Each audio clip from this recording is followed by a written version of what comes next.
Olá a todos. Antes de mais nada, gostaria de agradecer ao nosso presidente, Caio, ao vice-presidente, Ricardo Toledo, à nossa diretora tesoureira, Raquel, e ao nosso querido Alexandre Rogo, que lançou esse programa maravilhoso, OAB Cultura com Você, e nos deu a oportunidade de gravar esses vídeos.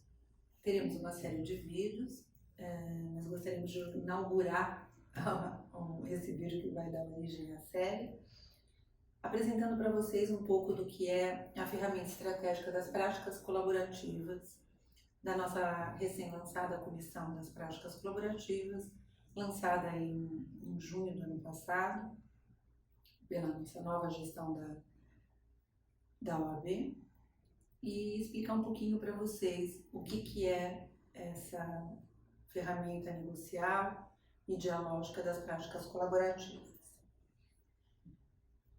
Tanto se fala hoje em dia na advocacia 4.0 e estamos já avançando aí para a advocacia 5.0.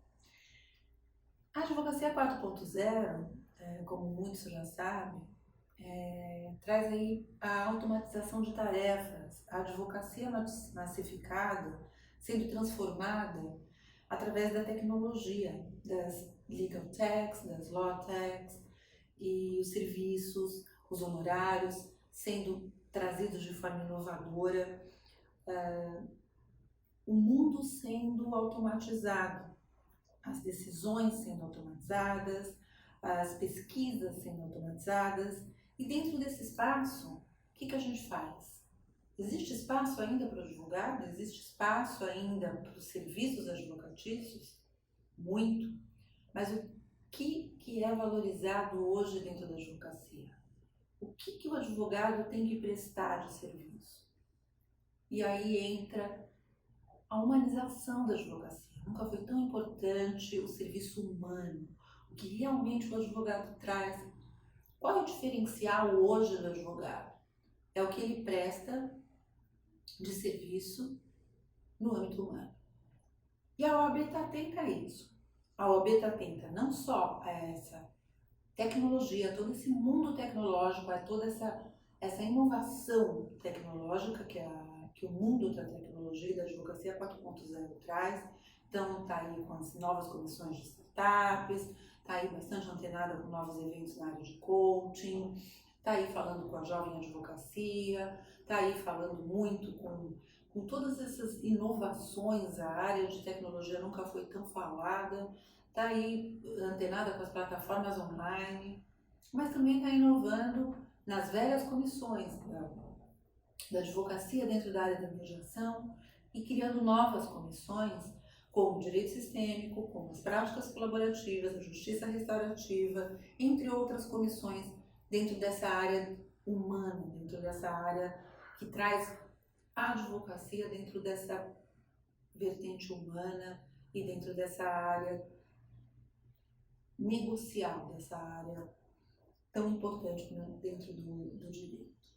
Então a gente está falando aí da visão multidisciplinar dos conflitos. Esse novo advogado, esse profissional do futuro, ele tem que estar antenado na visão multidisciplinar dos conflitos. Ele tem que estar antenado no desenvolvimento de competências individuais, relacionais, teóricas, dentro do direito, da negociação, da mediação, de técnicas, de ferramentas negociais e relacionais. Dentro da visão sistêmica, o advogado, o indivíduo não mais é inserido fora de um contexto. Ele está dentro de um contexto, ele está dentro de um contexto sistêmico. A família é um sistema, a empresa é um sistema. E ele, com o outro advogado ou com outros advogados, também formam um sistema. Então, isso é muito importante da gente analisar, e essa visão sistêmica também é muito importante para o advogado. Só que aí vem um segundo elemento, o protagonismo do cliente. Isso, a voz do cliente, ela só é trazida nos métodos autocompositivos. Crítica zero aos métodos tradicionais e adversariais, mas existe um espaço novo aí a ser percorrido e a ser preenchido pelos métodos autocompositivos. E aí vem a administração estratégica dos conflitos e o advogado que hoje apresenta para o seu cliente não só a alternativa do processo judicial, mas o sistema multiportas. E aí entra os outros métodos de solução de conflitos autocompositivos, como vinha colocando. Não só o processo judicial ou a arbitragem, que são métodos heterocompositivos, são métodos de solução de terceiros, mas sim a mediação, a conciliação e as práticas colaborativas, que são métodos autocompositivos, entre outros. Mas aqui nós vamos focar nesse, especificamente as práticas colaborativas. Qual a diferença entre a mediação e as práticas colaborativas? Muito rapidamente, a mediação tem um profissional neutro que media as partes. As práticas colaborativas é um advogado para cada parte, mas atuando colaborativamente nos interesses dos clientes. Então a gente parte de uma mudança paradigmática, da opção litigiosa, da negociação adversarial, para uma resolução mais humana e duradoura, mais ampla, porque ela vai para um paradigma novo do win-win, do ganha-ganha, ou seja, de ampliar a torta para você cortar uma fatia maior. É uma negociação mais ampla, é uma negociação mais focada no interesse mais amplo do cliente. E aí a gente vem na ferramenta estratégica multidisciplinar, que são as práticas colaborativas, que nasceram em 1980 nos Estados Unidos, através de um advogado que era extremamente adversarial e que resolveu que ele estava insatisfeito com essa abordagem adversarial. E aí ele começou a criar esse método multidisciplinar de solução de conflitos, acompanhado por outros advogados também insatisfeitos com essa área adversarial. Houve um movimento também de inclusão de outros profissionais de outras áreas de saúde mental, finanças, e acabou depois criando essa visão multidisciplinar dessa nova ferramenta. E depois houve uma extensão para a área civil empresarial, que ainda é incipiente lá fora e mais incipiente ainda dentro do Brasil. Em 2011 isso foi trazido para o Brasil, para os profissionais que foram lá fora e trouxeram aqui para o Brasil. Em 2013 ganhamos o prêmio Inovare, que é um prêmio que todos devem conhecer, dentro da área judiciária, junto com a Rede Globo. E em 2014 foi fundado o Instituto Brasileiro de Práticas Colaborativas e realizada a primeira capacitação pelo Instituto Brasileiro de Práticas Colaborativas, que é um instituto que capacita advogados a atuarem dentro dessa nova visão estratégica do direito. Mas o advogado, ele atua sozinho? Não, ele atua também, eventualmente, como equipe. Então, ele pode se reunir com profissionais da saúde mental e finanças. Isso a gente vai explicar rapidamente. Então, ele é o quê? As práticas colaborativas. É um método multidisciplinar e não adversarial de gestão de conflitos, baseado em um tripé: transparência, ou seja, abertura completa de informações, um advogado para cada parte, e o tripé, a outra parte do tripé, retirada da equipe e a cláusula de não litigância. Ou seja, os advogados, eles firmam um termo de participação. Os advogados, eles se comprometem a chegar num acordo. Caso esse acordo não seja possível, esta equipe, formada pelos advogados e eventualmente pelos profissionais de saúde e financistas, que podem vir a agregar a equipe, eles têm que se retirar no caso de não acordo. E as partes têm que buscar novos advogados. Ah, mas os advogados abandonam as partes? Não, eles podem referenciar e referendar essas partes para um outro advogado. Podem indicar até um colega adversarial, mas eles têm que se retirar do caso, assim como todo o resto da equipe que eventualmente tiver sido inserida nesse caso. Os advogados, nesta ferramenta, eles passam a trabalhar um com o outro e não um contra o outro. É uma dinâmica diferente, é uma dinâmica não adversarial. A dinâmica adversarial existe e tem que continuar existindo. Existem casos onde a prática colaborativa não se encaixa e nunca vai se encaixar. Os casos colaborativos e a dinâmica colaborativa, ela se encaixa só em alguns casos. Ela vai se encaixar em casos onde as partes, de alguma maneira, podem e têm uma certa perspectiva, uma certa ideia ou, no mínimo, um potencial de composição. Não tem como a gente encaixar uma dinâmica extremamente adversarial, onde haja um perfil fraudador, onde haja uma doença mental forte, onde haja uma violência doméstica muito presente, onde haja uma medida emergencial muito forte a ser tomada. Nesses casos, não vai se encaixar a prática colaborativa. A prática colaborativa não é para todos. Ela é, assim como a mediação, assim como a negociação, assim como a conciliação, assim como o consenso, assim como vários métodos autocompositivos, ou mesmo a arbitragem, que é um método heterocompositivo, ela só vai se encaixar em alguns momentos. Ela não vai se encaixar em todos. Então, a gente tem que tomar cuidado também para não tentar trazer para as práticas colaborativas casos onde ela não se encaixa, porque isso não vai dar certo. Então, a gente tem que tomar cuidado em saber selecionar os casos onde os advogados sejam colaborativos e as partes tenham um perfil também de serem colaborativas, porque senão isso não vai dar certo. Ou seja, advogados adversariais e colaborativos vão continuar convivendo irmanamente no mercado. Os advogados colaborativos, então, têm seu papel. Eles são responsáveis pela orientação jurídica, vão ser guias e mentores das negociações. Eles vão ajudar a identificar interesses por trás das posições, ou seja, as posições que as partes têm, que são estanques, que a gente sabe muito bem quais são. Por exemplo, no caso de um divórcio, quero vender a casa, não quero vender a casa, ou algumas posições estanques. Sempre por trás delas existem interesses que estão escondidos que a gente pode ajudar a identificar. Existem conflitos anteriores, conflitos incidentais que aparecem, e a gente tem que evitar que existam conflitos posteriores, porque a gente vai tentar ali, de alguma maneira, administrar o conflito de uma maneira mais profunda. Soluções mais duradouras e mais eficazes, para não nascerem futuros filhotes desse conflito. Essa é a ideia. Perfeição não existe, a gente sabe, não só no adversarial, como também não vai existir na mediação, na conciliação. Todos os conflitos são difíceis de administrar. Ninguém aqui promete solução mágica, mas talvez uma equipe e dentro das práticas colaborativas o conflito seja talvez, se as partes se dispuserem a tal, um pouco mais bem administrado, se houver uma boa vontade, uma fé, transparência e um engajamento de toda a equipe e das partes ali engajadas.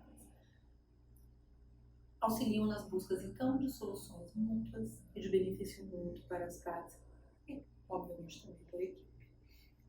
A negociação, então, passa a ser colaborativa, sem o fantasma do processo, né, das bombinhas processuais que estão sempre por trás dos advogados, que a gente conhece bem, e a abordagem passa a ser centrada nas pessoas, separando os problemas das pessoas e as pessoas e as partes, né? As pessoas como centro e protagonistas dos problemas, os problemas separados delas. Ou seja, as pessoas sendo foco e os advogados simplesmente como guias.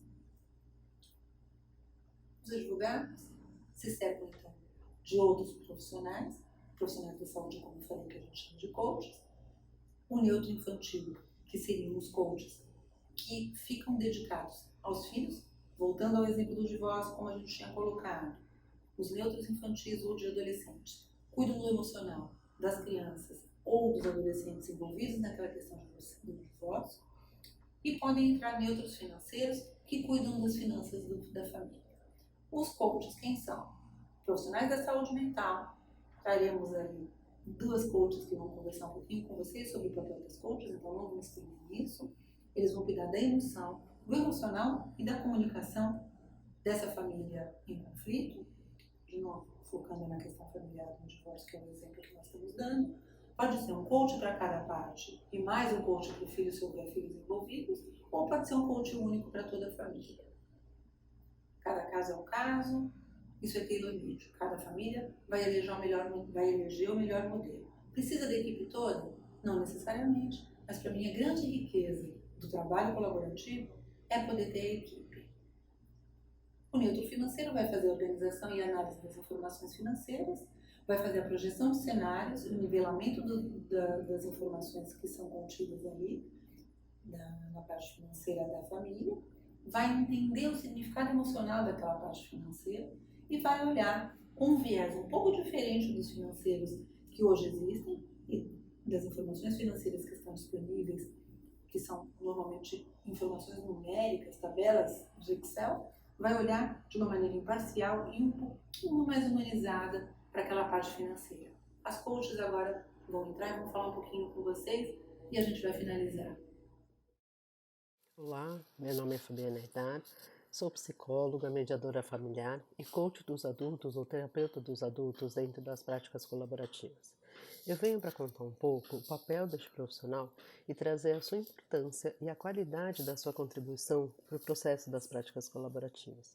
O profissional ele vai ajudar as pessoas envolvidas nos conflitos a identificarem as suas emoções e oferecer suporte durante o tempo que durar as conversas e as negociações. Ele traz a oportunidade para que cada um reconheça a si mesmo e o outro, ajuda a reconhecer as necessidades, as preocupações, os interesses e as suas responsabilidades diante do conflito. Oferece, por exemplo, o entendimento do fim da relação conjugal e a necessidade da construção não só da relação parental, mas também de um plano de parentalidade que possa incluir ambos os pais, para atender às necessidades dos filhos diante da possibilidade de cada um. O que acontece após o divórcio? Muitas mudanças vão ocorrendo, que sejam financeiras, que sejam mudança de casa. Diante disso, os pais podem contribuir, cada um com algo que seja importante.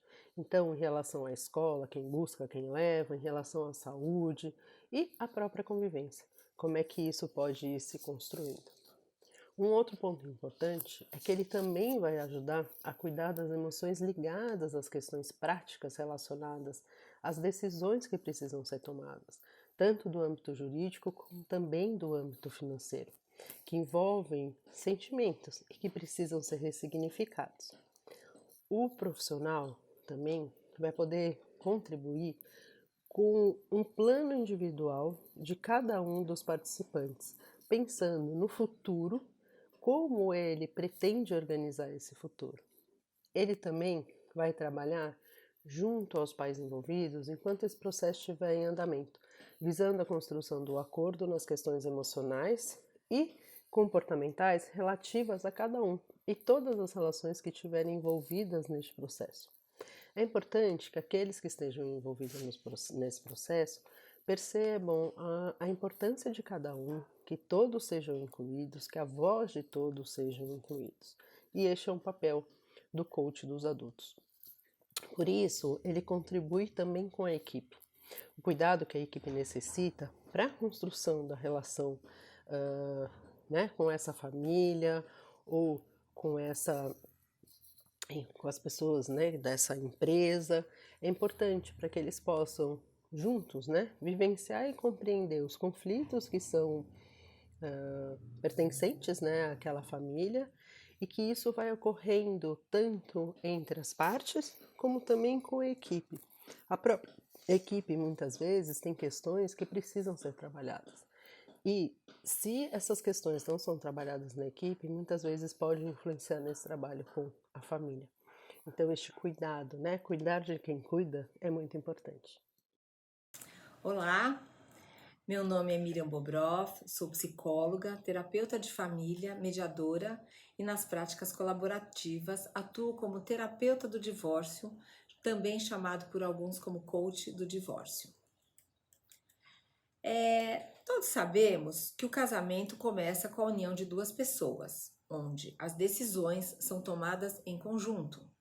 quando eles vão se casar, onde eles vão morar, lua de mel, padrinhos, flores, e eles falam sim quase que simultaneamente.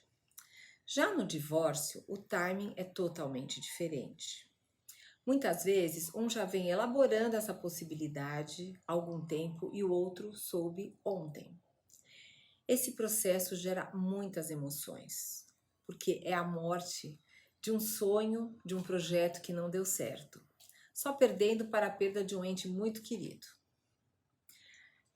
Então, o divórcio termina gerando uma complexidade muito grande. Por quê? Porque além de ele ser um divórcio legal, onde vão fazer os acordos, ele é um divórcio financeiro, ele é um divórcio social e também é um divórcio emocional. O luto do divórcio se compara ao luto da perda de alguém, como eu acabei de falar. Então, as pessoas passam por todos os processos de negação, de raiva, de barganha, depressão, até chegar na aceitação. O coach do divórcio, o terapeuta do divórcio, ele vai ser o facilitador desse processo. Todos sabemos que quando a gente está com muita raiva, a gente não faz um bom acordo, porque a gente quer que o outro se prejudique. Quando a gente está na muita mágoa, a gente não tem condições, energia para fazer um acordo que lá na frente não vá se arrepender. Então, cabe ao terapeuta do divórcio acolher essas emoções e para que eles possam fazer um bom acordo e lá não ter que se arrepender depois de 2 meses de terem assinado. Bom, agora eu vou falar um pouquinho sobre o terapeuta dos filhos. Ele é um profissional neutro, ele entra em um determinado momento no processo, faz o trabalho dele e ele se retira. Como é que ele faz esse trabalho? Ele chama os pais, faz uma entrevista para saber um pouco como estão os filhos, para entender a dinâmica dessa família, como que cada pai vê as crianças, o filho ou os filhos, para ter entendimento da dinâmica da família.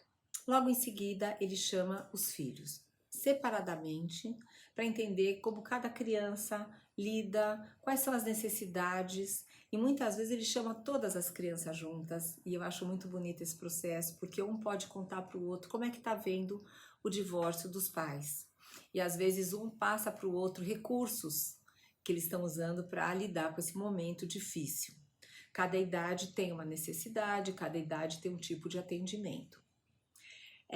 A gente entende que quando entra esse terapeuta dos filhos, os pais escutam as necessidades deles e faz toda a diferença, Tira o foco das discussões entre eles, entre o casal, e eles se ocupam dos aspectos dos filhos. Em todos os casais, um dos pais eles termina se sensibilizando mais com as questões que eles escutam. É um pouco acolhedor no sentido de poder entender o que está passando na cabeça dos filhos e poder atender o que é importante para eles. Vou dar um exemplo. Eles estão pensando em mudar o filho de escola, por N motivos. E esse terapeuta, quando atende o filho, vê que o filho está muito bem engajado na escola, que ele tem amiguinhos, que ele está sentindo que lá é o ambiente seguro dele nesse momento de mudança, E aí ele coloca para os pais, ele fala para os pais, olha, eu acho que esse não é o melhor momento dele mudar de escola, porque agora ele vai ser muita mudança na vida dele. Ou ele precisa ficar mais com o pai, porque ele sente falta do pai, ou ele não quer passar fim de semana alternado, ele prefere ficar. A gente escuta qual é a necessidade dos filhos e a gente dá uma devolutiva tanto para os pais, como para os terapeutas que estão atendendo o pai e a mãe, e como para a equipe. E todos esses feedbacks que esse terapeuta vai dar vai ser levado em consideração no acordo de parentalidade. Então, eu acho que é um trabalho bem diferenciado, onde a necessidade das crianças também são acolhidas e também são incluídas. A gente também faz um trabalho com os pais, orientando eles como contar para os filhos sobre o divórcio quando eles ainda não contaram. A gente orienta que agora, como pais dessas crianças, eles formem um time, que eles se unam em prol das crianças. A gente explica que criança não tem problema, os filhos não têm problema de ir para a casa de um pai, para a casa do outro pai. O que eles o problema deles é viver em casas onde estão tendo ambientes agressivos, onde um pai fala mal do outro. Os filhos não têm problema quando eles ficam tristes, é lógico, mas eu acho que o importante é o ambiente onde eles vão circular, que sejam ambientes onde um não fique falando mal do outro, que eles possam resolver as questões sem envolver o outro falando mal. A gente também eu gosto muito de dizer que filho não é 50% do pai, 50% da mãe. Filho é 100% pai e 100% mãe. E filho precisa de pai e de mãe. Então, pensando assim e fazendo toda essa orientação e visando as necessidades das crianças, a gente pode fazer um acordo que vá contemplar a todo mundo, pensando num futuro melhor, porque esses pais vão ter que conversar muito, eles vão ter que, cada etapa de vida das crianças, eles vão ter que sentar e conversar. Então é importante esse acolhimento dos pais e essa informação para que eles saiam dessa polarização de briga, né? E foquem nos filhos. Bom, ouviram aí as nossas coaches, doutoras Miriam e Fabiana, maravilhosas. Agora vamos fazer esse fechamento final. Tenho certeza que sobraram muitas dúvidas e muitos questionamentos e muitas questões. A gente vai fazer outras transmissões para vocês para trazer essas outras abordagens, outras milhões de abordagens em relação às práticas colaborativas, que eu tenho certeza absoluta que vai enriquecer muito o trabalho de qualquer advogado, mesmo advogados que não tenham interesse em atuar nessa abordagem, mas que vai enriquecer o trabalho do dia a dia desses advogados que atuam hoje no mercado e que cada vez mais precisam se diferenciar nesse mercado de trabalho tão competitivo. Como eu disse, as práticas colaborativas não são para todos. Então, e nem para todos os clientes e nem para todos os advogados. Então, de novo, temos que focar em quem realmente se encaixa dentro dessas práticas colaborativas. Qual é realmente o foco das práticas colaborativas? Relações continuadas. Então, são, principalmente, divórcios, conflitos familiares, questões de guarda, questões de convivência, questões de alimentares, questões sucessórias, conflitos empresariais, empresas familiares. Vai caber numa briga de trânsito? Talvez não. Vai caber numa questão muito rápida? Talvez não. Você normalmente não vai ter um interesse tão grande numa relação continuada ou uma relação fugaz, né? Mas talvez você vai ter um interesse de uma relação continuada com talvez um plano de saúde, que seja uma relação até consumerista, mas você tem interesse numa relação continuada. Então, nas relações continuadas, vai caber bastante uma prática colaborativa. Mas a gente tem que lembrar que tem a cláusula de não litigância, que tem a cláusula da retirada. Então, a gente também tem que sopesar isso na hora de escolher um caso colaborativo. É caro. Vou perguntar para você também. Como é que a gente atribui honorários? Com base em horário? Com base no preço fechado, quando a gente atribui uma questão consensual? Com base em percentual? Isso tudo é caso a caso, é conversado. Isso tudo a gente pode ir conversando nas próximas transmissões. Mais informações vocês podem conseguir exatamente dentro da própria comissão da OAB. Junto ao site da OAB vocês vão encontrar a comissão de práticas colaborativas. Fico muito feliz de estar aqui com vocês, como me apresentei no começo. Sou Mônica Gama, presidente da Comissão de Práticas Colaborativas, e estou à disposição de vocês. Muito obrigada.